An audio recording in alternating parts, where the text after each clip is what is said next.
Once I found my thing, which was creating what's now the brand of one rental at a time, which was probably 3 to 6 months after kind of struggling for a while. Oh yeah. I mean, I've known people that I've bounced into and they're like, you're a totally different person. You're happier. Um, and I guess for a while, this is rough. This is some self thought. I didn't believe them. Mm. Like I was happy when I was working. I was the best at what I did. My ego was, up here. Hmm. Um, but as I kept hearing this more and more, I was living in a pressure cooker. Grant Cardone has just talked about the 3 steps to get rich as an employee. What I thought I would do is share those steps with my good friend Matt and Dion. All three of us did get rich with a job, a job, a W-2. So I thought we should look at what Grant has to say compared to what we have actually done and how we help people going forward. But let's welcome to the show. Let's now start with Matt. How you doing, buddy? I'm doing fantastic. I'm excited to always talk about things that Grant's talking about. Yeah, Grant does a great job getting it He out there. does. I think he people know him, so we're gonna He's a use his machine. name. He's a Yeah. machine. I'm obviously gonna put Grant Cardone's name in the title because yes, I want to get some clicks on it. If that's not obvious, there I said it. But there we go. Dion, how are you? Howdy, I'm doing great. I like Grant Cardone. To me, he's like the Gary Vee of real estate. Yeah, He is. exactly. Agreed. In That's that, fair. I'm not going to do anything he does, but I like the energy he puts out, and I'm going to use that in what I do. Exactly. I think that's very well said. So, okay, this is a video that I watched from Grant. I've summarized his 3 steps to get rich as an employee, not an entrepreneur, not a social media, not a billionaire. This is get rich as an employee on an average income. You ready? Here's step Ready. one: invest in assets that produce cash flow instead of FOMO or keeping up with the Joneses. That's step one. We'll go to Dion Yes. first. What do you think? Well, so only having 3 rules because he makes a lot of videos where it's 3 steps for entrepreneur, 3 steps for running a business, 3 step for sales, right? So that's he limits himself in that video, and it's very possible that with invest in assets, he's skipping step 0. Yeah. Yeah. Right, right. We Most people talk about investing the year they purchased a rental. They forget that the 2 years lenders want in the same field or with consistent income on your tax returns if you're an entrepreneur. Yep. They forget about the credit score you need to build. They forget about the market research. They forget about all of those things that we do before we start making offers. But I agree. This is step one. If you're going to limit it down to where, okay, each step has several components to it, Mm-hmm. acquiring assets, you need the job. Mm-hmm. The average person, I don't say Mm-hmm. you, but the average person needs the job to acquire the assets. Right. If it wasn't for the job, I'd be beyond broke, Oh right? yeah. I've absolutely failed as an entrepreneur, so much so that I don't invest in real estate the way Matt does. Mm-hmm. Matt is an entrepreneur. All the rehabs and the burrs and the value adds and all of the creative things that his brain can understand and I don't want to know how to do, Mm-hmm. right? For me, I'm an investor. I want to take money and put it to work, and that Yeah. money comes from the job, so I can put it to work in those assets. So I think that's a perfect first step for Grant to start with.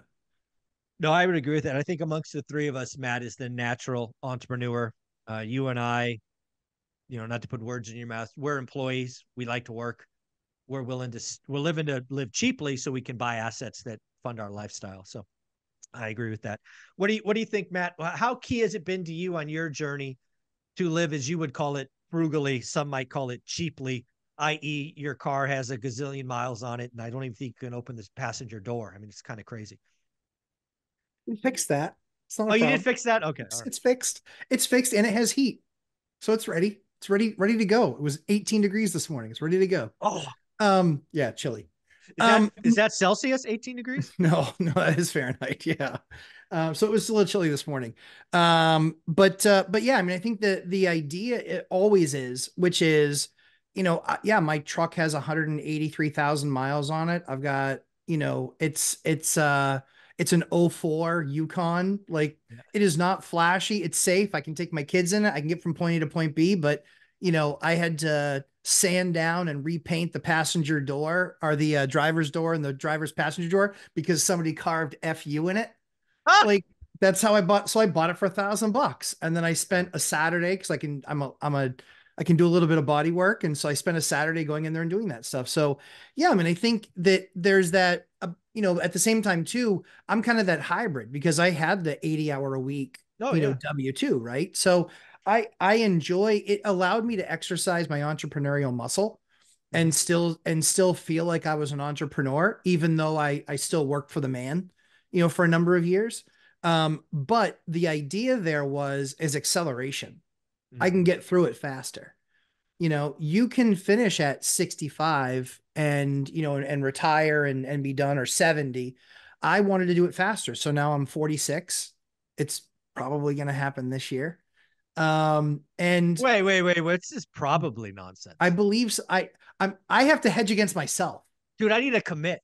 What is Yeah. this soft upside nonsense? This is not a We need a new word. The retirement bro. Yeah. Yeah, the retirement bros. Calling for the same thing year after year after year. It doesn't happen. Exactly. Yeah, a broken clock is more right than your Yeah, true calls. story. Hey, I only have to be right once, though. I only got to be right once. So, all right. I mean, so I'm feeling more and more like a retire crash this year, bro is what every you day. said. Yeah, the idea. Yeah, You're going to retire this year. Certainly. What was really interesting is I think that there was, I didn't hear an answer to that. What was my yes or no? So I think to the step 0, like Dion talks about. He's not going to answer. No, I will. So I think to the step 0. So for those of you who are reaching that point in your investment career, because I know that you kind of have up and down the spectrum, Mike. So to speak to that and saying, hey, this is finally going to replace my W-2 income. The issue is you're going to want to test that. You're going to want to not spend any of your W-2 money at all for 6 months to a year. Yes. You're going to want to understand, like Dion talks about, what are you retiring to? Even if it's napping, more vacations, and a game pod, it needs to be understood between. Yeah. You really want to look at that. So I think what's really interesting about it, because I took the last week or the last 10 days off. And I think the biggest thing for me was, how much pull do I feel back to getting back to work tomorrow? Was one thing for me. It was measuring that inside here and here. And then the second piece of it was living on the 6 months, not touching my base, letting that just sit in an account and accumulate, and the money just show up in the account, and not touching it. And are we still living okay without it? So there's the mental piece, then there's the financial piece. And then kind of lastly is, what you're retiring to, what is the day in life going to look like? But then it's having all the silly things that are specific to me, like healthcare because of my daughter's illness. Yes. So making sure that those things are in place. So I would say that in 2023, I never accomplished so much as to my path to retirement. I'm not going to have a Zuber moment. Mine's going to be far more gentle, which is odd. He retired like I want to retire. And mine is like this well-organized plan. Dion's rubbing off on me. It's this well-organized plan of exactly what my exit's going to be. I strongly recommend Dion did it right again. He did it right. He did it right. I mean, that's the other thing too, is that, he's much older than me. And so I've been able to learn from that. He's not that much older than me. No, he's not. No, he's not much. No. But I think so it's possible. That'd be a trick. That'd be a trick. That'd be a trick. Yeah. That'd be a trick. But I think so. As I look at it, so the answer is yes. I expect I'm going to retire this year. I think it was like we talked about last year. I was kind of like wondering what was holding me up, and as I looked at it, it was really preparedness. Because I don't. Here's what I do know: I do not want to ever go back. Ever. Ever. I literally plan on putting on my LinkedIn page retired. Literally, that's what's going to go up there. So I wanted to make sure that I made sure that I measured 3 times and cut once, because I only need to retire once. And so that was my biggest hesitation last year. And I feel like last year I probably did 90% of the work to get retired. To be retired, I did 90% of that work last year. Yeah, what I would tell you as a friend is first off, the finances. That's actually something we did for Olivia because Olivia, people don't know, she retired 3 or 4 years before me. Yeah, sure. Her entire paycheck for over a year. I think it was exactly a year. We actually opened a second account. We changed the direct deposit to that new account, and we never looked at it. The answer was, could we live on? And the answer was yes. We never even thought about the money. So then she's like, I'm out. I'm Yeah, done. exactly. Um, Yes. and fast forward 5 years to my moment. I knew I could retire in that moment financially Right. because we hadn't needed my income for probably just as long. I was doing what I was doing because I was having fun, Yeah. right? Um, so I knew it wasn't a problem financially, but to your point, and I had no idea this was coming. Nobody had ever told me. I had I had nothing planned. I didn't know what the hell I was Yeah. going to do. And I got to tell you, as somebody who's never been depressed in my life, Yeah. it got dark. Yeah. You got it. That You was got helpful for me. Mike, yeah, that was helpful for me. That's why I'm measuring 3 times and cutting once. That was really, that was something that, as friends, we've talked about. And that was something that was really heavy on my head and my heart, which was, I can't enter a bad or dark place. I got 4 kids. yeah, And I need to make sure that their life doesn't change at all, but get better, and dad's around more, that my wife, that her life gets better. And so admittedly, taking a step back and having to really look at it and build a plan and really create kind of my own personal 1 year plan yeah, of, have we checked all the boxes and have we stress tested this? yeah. The beauty of it is, again, one guy's story. You don't need to fill the 60 hours. Right? A No. lot of people, when they get done, at least I thought, it was like, okay, I just left a 60, maybe even 80 hours when you add the travel stuff into this week. For a little while, I thought, like, what am I going to do for those 60 hours? Mhm. And I'm like, and that's where my brain was like, oh shoot, I have to go get a job. Not because I want to or need to, but just to fill the time. I'm like, Right. you're a complete failure, you idiot. I have a question for you, Mike. Yeah. So when I left law enforcement, it was a job I loved, right? Wanted it when I got out of the Marine Corps, and I got laid off because of the housing crash in 2008. And there was a period of time where I wasn't sure if I was going to go back to it or not. Started teaching at the CDL school, but my daughter came to me at the time. She was a teen. She gave me a big old hug, which is weird. We're not a hugging family. And she said, she's so happy I'm not a cop anymore Mm. because I'm happy all the time and I'm not, bringing home Bring with it me. home. She was in her own Mhm. words, right? And then I ran the CDL school for the last 13 years, was demoted all the way down to company president, ran my schedule, chaired several boards, like loved the job again. Most of the people that I know that I've encountered from knew me at work to know me retired say, you're a totally different person. It's like you're 15 years younger. You're so relaxed. So my question for you is, the people who knew you when you worked, have they said that they noticed a change in you a couple of Oh, years later? oh, That's it something we've was never talked about. yeah. I can tell you within the creating the what's now the brand of one rental at a time, which was probably 3 to 6 months after kind of struggling for a while. Oh yeah. I mean, I've known people that I've bounced into, and they're like, you're a totally different person. You're happier.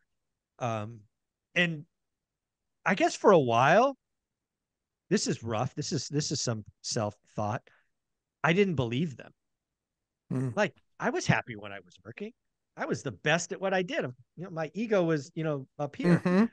Um, but as I kept hearing this more and more, I was living in a pressure cooker and Yeah. thriving, but that pressure cookers eventually pop, right? So, or at least they can pop. So, yeah, I think you're right, Dan. And to make this teachable, that's the position Matt is in. And Mhm. honestly, Matt, I think in a year after you've been retired for 6 months or 7 months, I think you're right now. I think you can understand it, but I think after that happens, and you're going to realize people come to you who are currently afraid to talk to you about subjects like this, Mhm. but in a year will bring it to you and go, man, you're so different. I hope they keep that. I'm not looking to have a whole lot more conversation after I retire. You don't like people? It's Yeah, fine. I'm good. Well, I think that, but that's exactly right. Like I see it with, the fact that I never really thought about it until I was asked it so often. Matt, how is it even possible that you have the number of units you do, managing the way you do, and you have a demanding executive job, W-2? And I just never really thought about it. Mike, you and Yeah. I just lowered our head. We just did it. Work. Dion just did it. He had kids he had to take care of. He just did it. That's what we did. We were just the typical old-fashioned guys, and we just shut up, lowered our head, didn't bitch, and we just did it because that's I what didn't have time. I didn't have time to complain. That's what had to get done. That's what had to get done. And so for me, that's always been I've never taken in all of my life, I'd never taken more than a few days of vacation from work. And so I did that for the very first time at the beginning of last year in 2023, after my daughter was able to travel, and because of her being through her cancer. And so I took, I think it was 13, 14 days, longest I've ever done anything. And I still really wanted to go back. I felt like there was unfinished business. I felt like there were things I wanted to take care of. And frankly speaking, I feel a lot less of that right now. And I go back to work tomorrow. And so I'm definitely going to, however long I still have the job, it's definitely going to be treated differently. It's just going to be different. And you had done that stress testing with Olivia, and you knew it in your head and you knew it in your heart. Oh, and, yeah. And all of a sudden that gives you balls the size of King Kong. And you're just like, yeah, so you're going to need to go F yourself, and I'm going to walk out now. Yeah, we're going to write up a package in the next 15 minutes that I like and you like, and we're going to agree to say nice things about each other, but I'm gone. Right.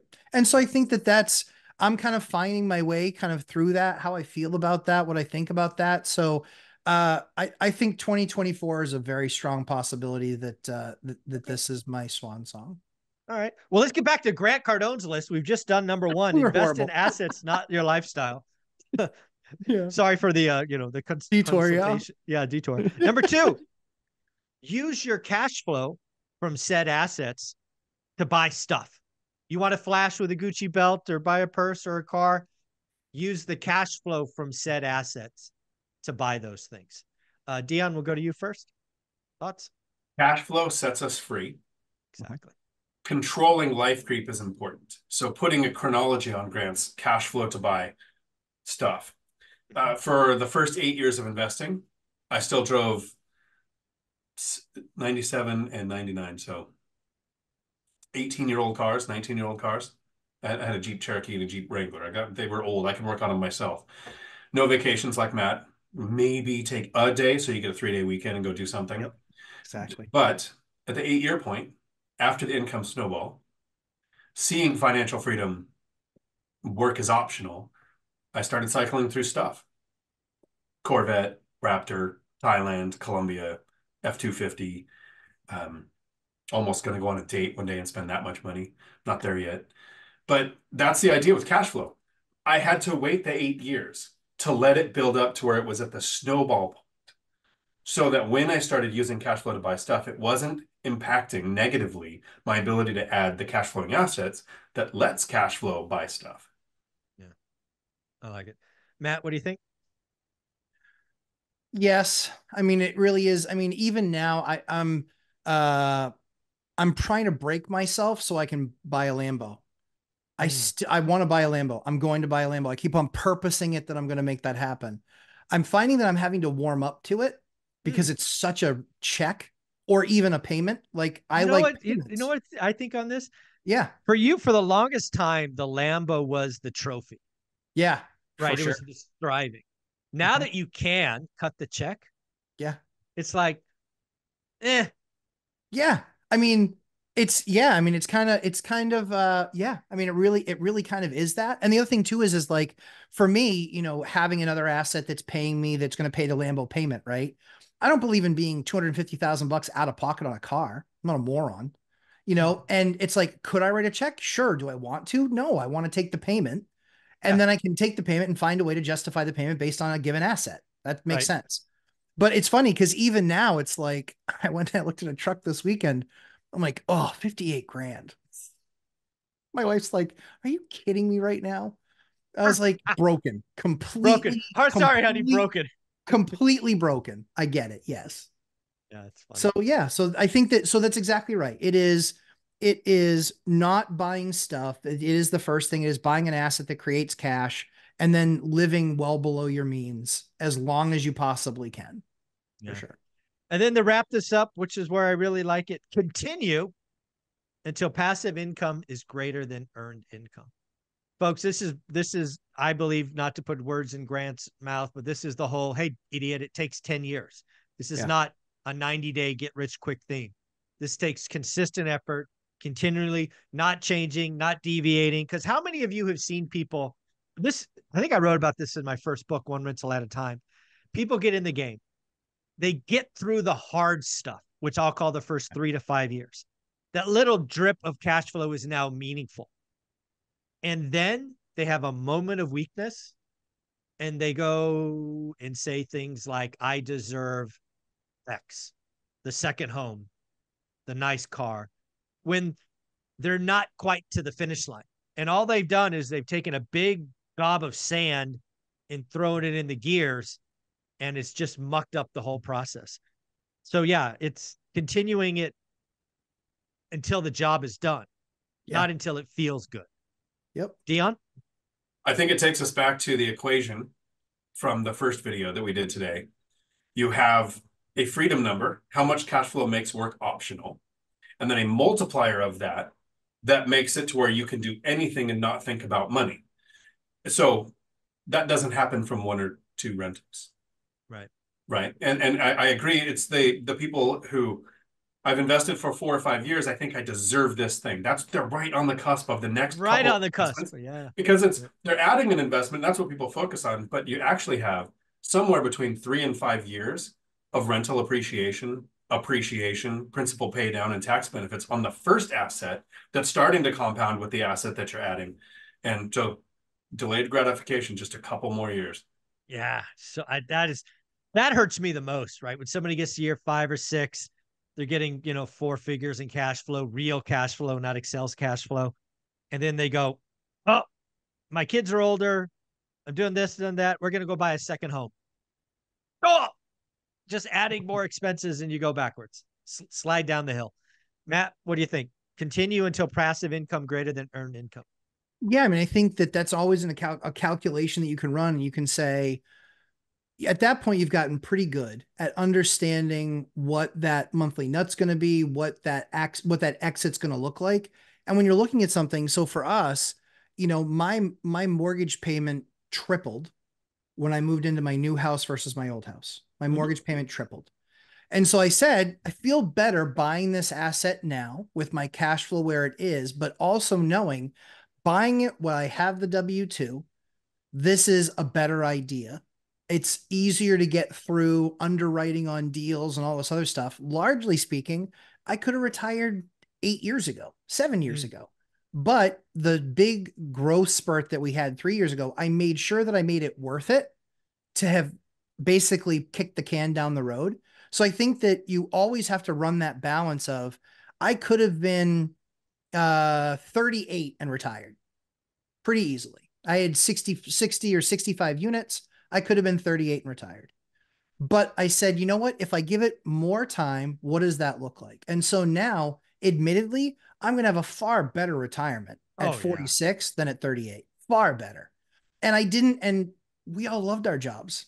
I love my job. I thought about it and I was like, there are really parts of my job I still absolutely love that I'm going to miss. And I'm going to find areas that I can, use those skills so I don't miss it as much. But yeah, I think that people need to always, to Dion's point, always run the calculation of where it puts you. Okay, if I finally do this, is it worth it having to spend an extra 2 years working at a job because you had to get a Raptor? Is it worth it? Dion didn't have to do that. Dion was just like, yeah, I want a Raptor. So like, a Raptor.